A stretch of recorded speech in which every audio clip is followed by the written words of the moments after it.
iBhayibheli lithi lona uDaniel, Shadrach, Meshach no-Abednego bayiphiwa inyama, baphiwa iwayini. Kodwa amadoda lawana besithi wona thina sifuna imbhida namanzi. Zwana mzalwane othandekayo, kwesinye isikhathi bengakunika inyama lewayini ufuna uyale uthathe wena imbhida namanzi. Alingizwa bazalwane abathandekayo, abakuzwa ngamanye amazwi empilweni ufuna ube yindlube ewele ephokweni. Nxa abanye besenza okunye wena mwanampo uthi mina angikwezi lokhu. Amadoda lawana uShadrach, Meshach no-Abednego bathi bona bengabakhothamela bonke, kodwa thina sizaba zindlube eziwele ephokweni.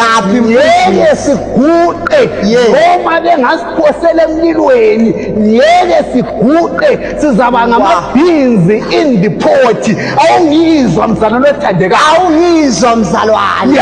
Josefa wenza into engajayelekanga, wathiya umkaPhotifa. Uthi umkaPhotifa wabaleka, ebalekela isono, indlube ewele ephokweni. Indlube ewele ephokweni. Akuke ngikutshele ngoDavida, indoda ezazizesaba ijayenti, abaleka amasotsha wonke, ebalekela uDavida waba yindlube ewele ephokweni, wamlela uGoliathi. Empilweni nxa usukhangela amajayenti ungabaleki, woba yindlube ewele ephokweni. Ume wena mpo uthi mina I come to you with the name of Jesus. You can come to me with the swords, you can come to me with the shields, but I will come to you in the name of Jesus. Namanye amazwi, in other words, indlube ewele ephokweni umuntu okhetha ulandela uJesu. Khetha namhlanje mhlobo wami ukuthi ulandele uJesu, ube yindlube ewele ephokweni. Indlube ewele ephokweni.